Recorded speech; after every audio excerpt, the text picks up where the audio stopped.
lost, stolen, or strayed.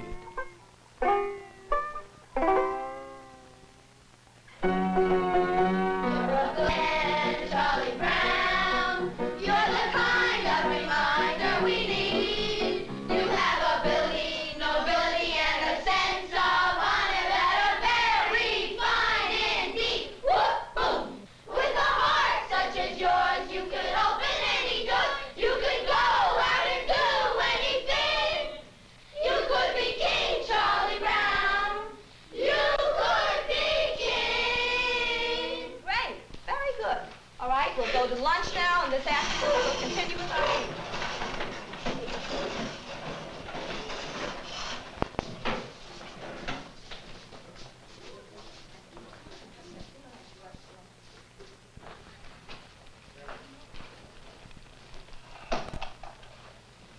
No, I could never fit in that. Never get in that at all. This is more like it. Now, what's the whitest thing you know? Whiter than the driven snow, whiter than the whites of your eyes? Sugar. Non-integrated, non-black, sweet sugar. But you see, there is a black man in your sugar. His name is Norbert Rillier. Norbert Rillier in 1846 invented a vacuum pan that revolutionized the sugar refining industry. Now, you have to dig to find that fact. I mean, it's not much history, but it's still history. Now, what do you stand in? In your shoes. Now, there's just you and your shoes, isn't there? Nope. See, there's a black man standing in your Oxfords with you. Sharing your soul and your heel is a man, his name is Jan Ernst Metzelliger. And in 1863, this is a drawing by the kids, Metzelliger invented the machine that made mass-produced shoes possible. Now, you have to dig around for that fact, too. And again, it's not much history, but it's history.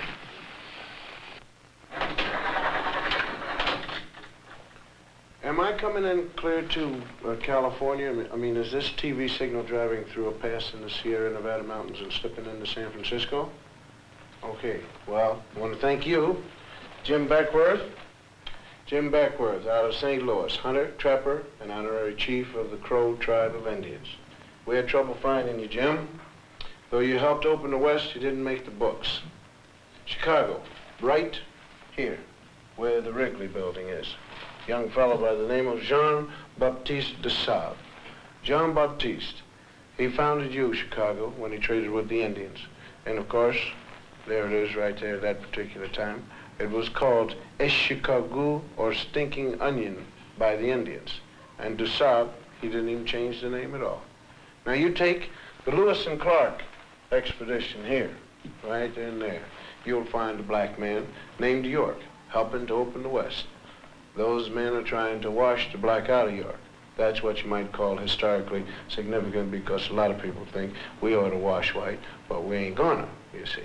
Texas. Coming to you, Texas, right down the Chisholm Trail, right here. Right down there with 5,000 black cowboys who never made it to the Hollywood Western. Did you know that, huh? In this same group, there was one black outlaw. His name was Deadwood Dick, who claimed his soul brothers were Bat Masterson, Billy the Kid, and Jesse James. Deadwood Dick used to ride into the saloon, order 2 drinks, one for himself and one for his horse. And here's his horse drinking a shot of red-eye with a straw. And how about the 186,000 blacks who fought on the Union side during the Civil War? 38,000 died. How about Teddy Roosevelt's charge up San Juan Hill? It wasn't just the Rough Riders who made it. 4 black regiments went right up with Teddy. They didn't get lost going up the hill. They got lost in the history books. How about the North Pole? Snow White? Well, the first man there was black, Matthew Henson. He spoke Eskimo. And he was Admiral Perry's navigator. And although he made it first to the pole, it never quite made it to the history books. And how about your heart? Can we get there? All right. Daniel Hale Williams first performed open heart surgery successfully. Now, this list could go on forever. Blacks who made it, blacks who made history, but who didn't get into the history text at all. And the strange thing is how little there is about us in the textbooks.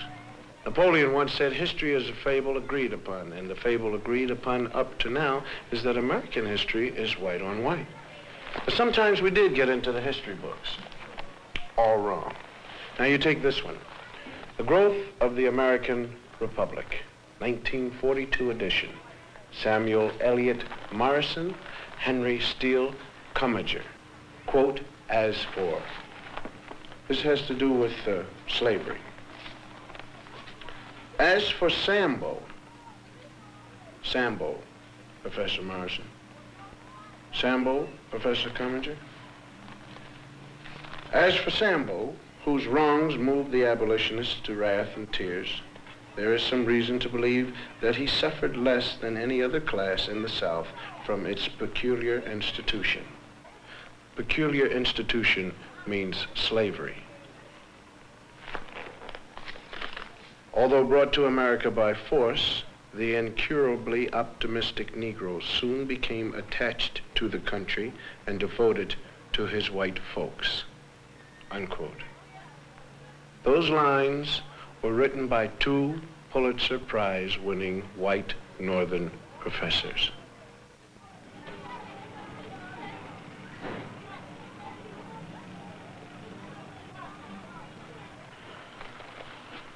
Slavery.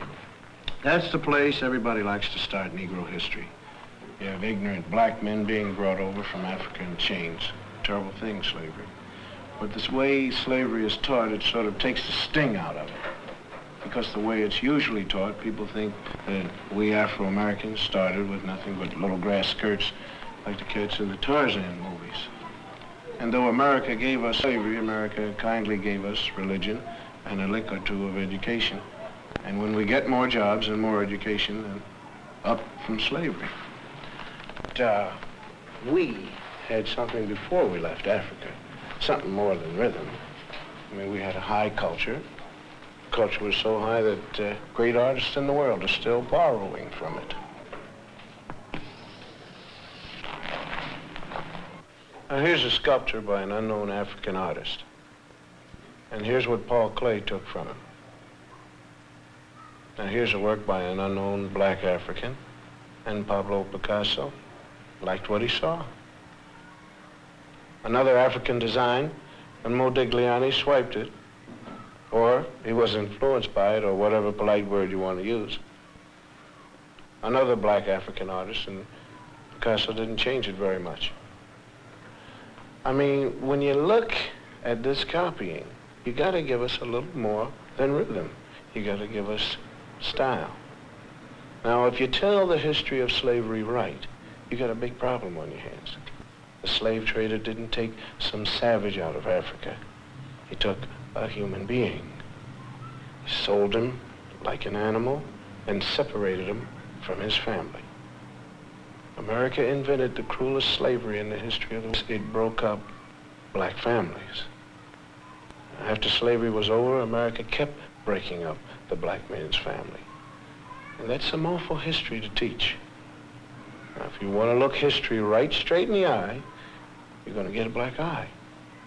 Because it isn't important whether a few black heroes got lost or stolen or strayed in America's history textbooks. What's important is why they got left out. Now, this country has got a psychological history. There was a master race, there was a slave race. And though there isn't any political slavery anymore, those same old attitudes have hung around. I mean, the burning part of Burn, Baby Burn is right here in this classroom.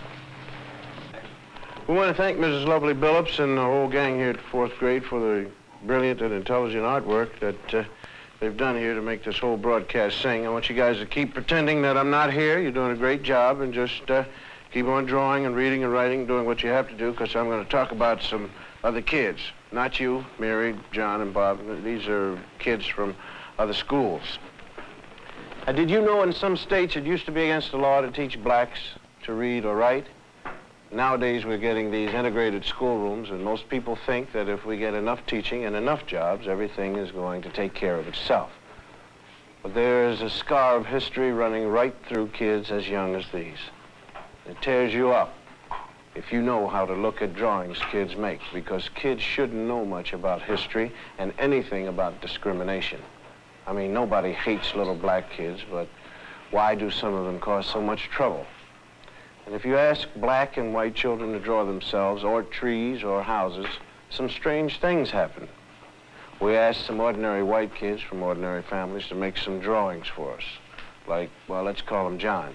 John's white, and we asked him to draw himself. This is John. This is his house, and this is his tree. Then we asked a black kid, let's call him Ralph, to do the same thing. This is Ralph's drawing of himself. This is his tree. Now, why should two kids of the same age draw so differently?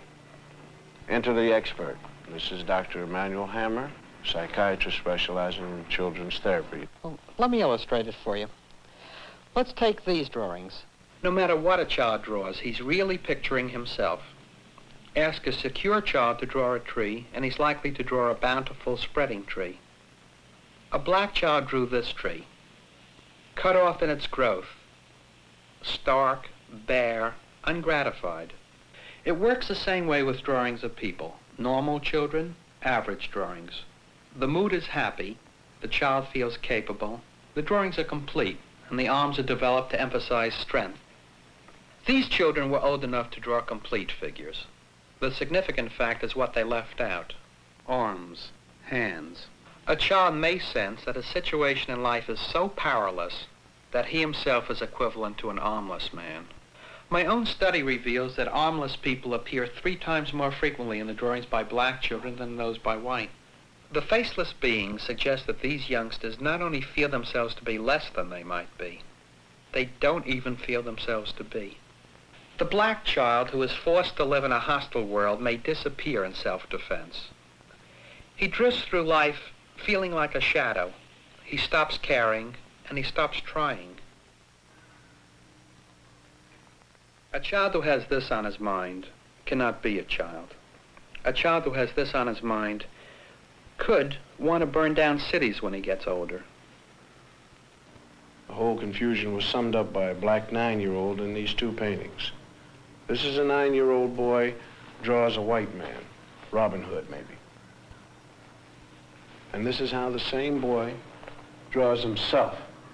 And this is the consequence of deformed history. Linda, close the curtains. Brian, lower the screen. Bonnie, lights, please. In the past 50 years, 33,000 feature films have been made in the United States, and about 6,000 of them have had parts for black actors. For the most part, the black portraits have been drawn by white writers, white producers, and white directors for a white audience. Most black parts were the way white Americans wanted them to be. The black male was consistently shown as nobody, nothing.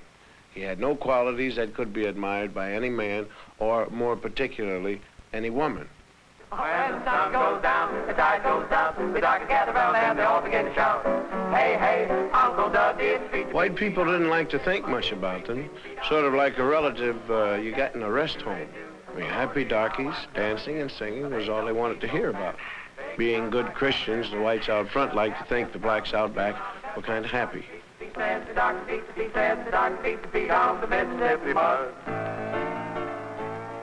Uncle Tom's Cabin was one of the first movies made that tried to say anything about black people. Uncle Tom was changed a little each time it was put on the stage, and all the parts were played by white actors, and by the time they made a movie of it in 1903, Uncle Tom was just the white man's idea of a good nigger. You might say he was what H. Rap Brown ate. They made this picture 5 times, and by the time they finished with it, Mickey Rooney could have played Uncle Tom.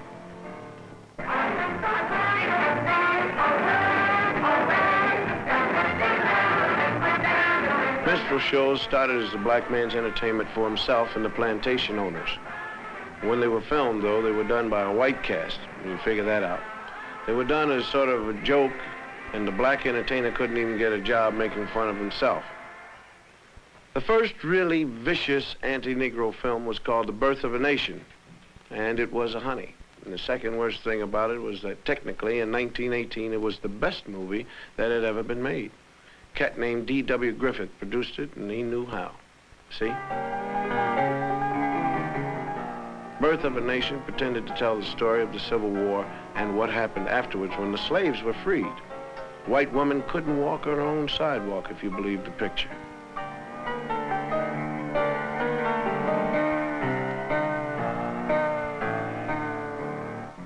In the South, Negroes got the right to vote, and the movie showed black vote collectors refusing to accept white votes, and black people sneaking in extra votes. And if these black bad guys don't look very bad to you, it's probably because they were white actors wearing burnt cork. Negro legislators took over in the South, and in the film they were made to look like apes. And this was the movie version of how it looked in the Southern state legislature. They drank whiskey, they ate chicken with their hands in the State House, and they put their feet up on the table with the shoes off. And of course, they passed all sorts of crazy laws according to the film, like anybody could marry anybody they wanted to. It was obvious to anyone who saw this picture that Negroes weren't fit to govern themselves or anyone else because they really weren't people. This film is 50 years old, and it may look silly and out of date now, but it didn't look silly when it was made and seen. Several million Americans who saw it were propagandized to believe that this is the way things would be if they weren't careful. So they've been pretty careful. Colonel Cameron, a former officer in the Confederate Army, is all upset over the way Northerners and the freed slaves are changing his South, taking the mint julep right out of his mouth. So he takes a walk one day while he's worrying about it, and he sees two white kids playing, and then four black kids come along. Being hardly human and naturally afraid of ghosts, the black kids run. Colonel Cameron sees the whole scene, gets his great idea, and with this, that great white all-American organization, the KKK, was born. The cavalry and the bedsheet has come to the rescue. The South is saved. In this picture, the Ku Klux Klan was the good boy who saved the South. Most Hollywood films, though, even the early ones, weren't really nasty. Nobody was sitting around saying, hey, let's take care of the niggers.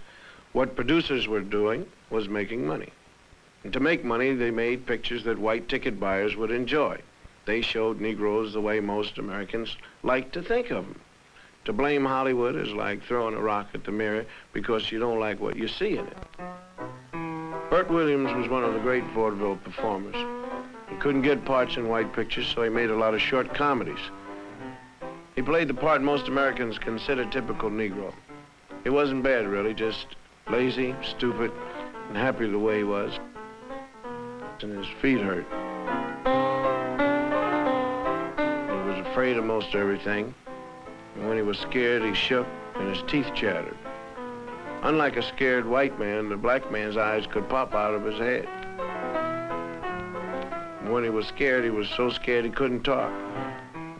And he was also so scared he couldn't run.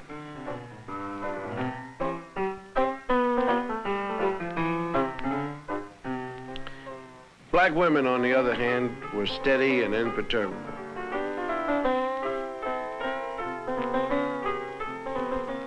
They stood like a rock on the face of things that scared black men.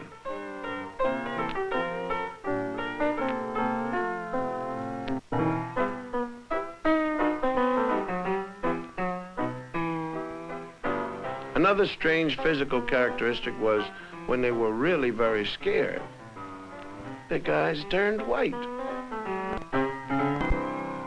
When you look back on these old films, the patterns come jumping out at you. The most consistent thing about them was the attack on the black man. He was never even given the privilege of being a man. He was a boy, as in, you know, here, boy. They had a lot of other great qualities besides being cowardly. For instance, they stole chickens. Who's in there? Who's in there? Ain't nobody in here but us chickens.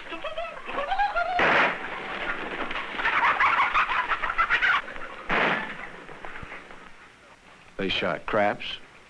Dice, your papa talking to you now, Dice. Come on. Just hit them one more time.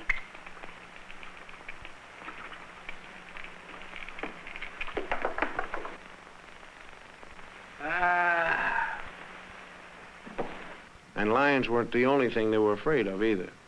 They were afraid of gorillas. Wallace Rose, is that you next to me? Wonderful. Is that you next? Now, come on, Wallingford. Now, don't start arguing. Come on, tell me the truth. Is that you next to me? Wallingford, please say yes, that's you.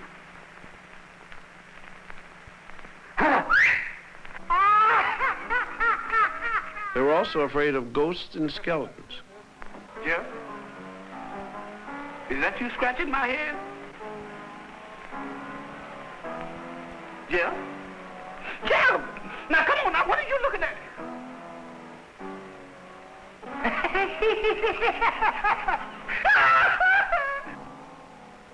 What's your hurry, boys? Even when they were little boys, they had these characteristics. Farida in our gang was the boy.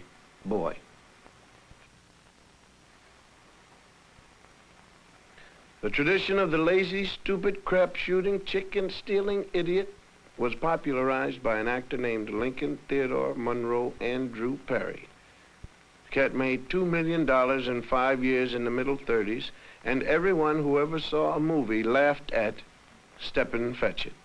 Come out, wherever you is, wherever you be, wherever you do.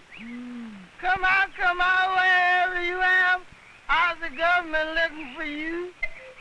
Where you going, stranger? You scare somebody stiff like that. I'm looking for hillbillies as you are. I ain't saying I am and I ain't saying I ain't. Well, that's close enough for me, 'cause I'm tired of walking myself. The government told me I got to bring in a hillbilly, so you come go with me to Washington. I ain't a-going. That's the color of another horse. Well, I tell you, you don't go for me. We go for the Navy. No. I go for the Navy. Well, I tell you, go for the Army. No, I won't go for the Army. No, I won't go for Texas. It's too bad he was as good at it as he was. The character he played was planted in a lot of people's head, and they remember it the rest of their lives as clear as an auto accident. What's that? Are you an Indian? Yes, man, you don't know. I got Army Indian. I got 1 for the Cherokee, 2 for Seminole, and I got 4/5 Hiawatha. Wait a minute. Hiawatha was a woman. I can't help it. I got 4/5 of her. He played in movies with other actors who were as American as Mom's raspberry jello. If they accepted the stereotype, how wrong could it be?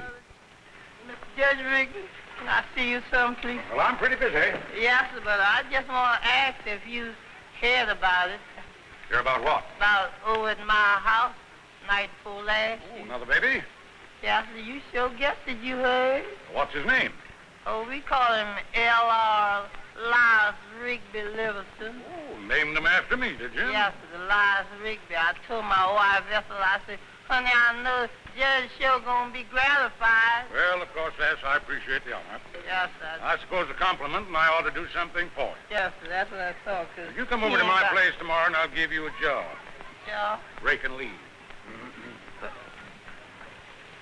I asked him to wait. All-American little Shirley Temple played a lot of parts that involved her with black actors. She was always real nice to them. Oh, James Henry, you always do it wrong. This is an imitation Steppin' Fetchit named Willie Best with Shirley.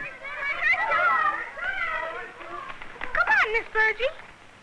I just won't budge. I'll show them I'm The not. cute little white girl was brave and strong in the face of danger. And the big black man was stupid and cowardly. What are you afraid of them for? Oh, honey, child, them Yankees is mighty powerful. They can even change the weather. Yes? Whenever they come around, I never know whether it's winter or summer. I'm shivering and sweating at the same time. James Henry, serve these cookies to Master Harold and wipe his chin. Yes, ma'am, Miss Bud.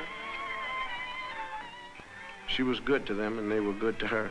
Sort of a master and pet relationship. How would you like to see Uncle Billy dance? Oh! All right, James Feather, let's get going, son.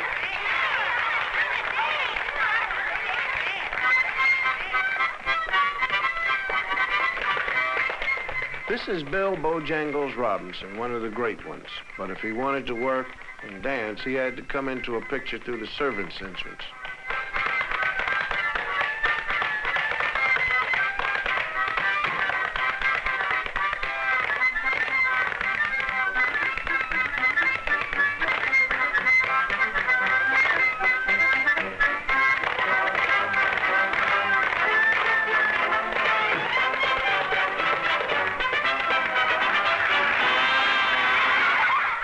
Shirley was good to children, too. They loved their little mistress, and she treated them real good. Hello, Sally Ann. Just like they were equals. Go on now, Sally Ann. Miss Virgie, please, ma'am. We all done come here to wish you many happy Return. That's it, many happy returns of the day. And we all done made you a darling. Here it is. Miss Virgie, there was more I had to say, but Emmy, I forgot it. Don't you worry. This is the very nicest present I got. Thank you ever so much. Yes, indeed, children. It was very thoughtful and sweet. Come now, dear. I'll see you later. Save me. Oh, we'll be waiting. I suppose it might have surprised a lot of Hollywood producers to know a scene like that could actually make a lot of people, mostly black, sick to their stomach.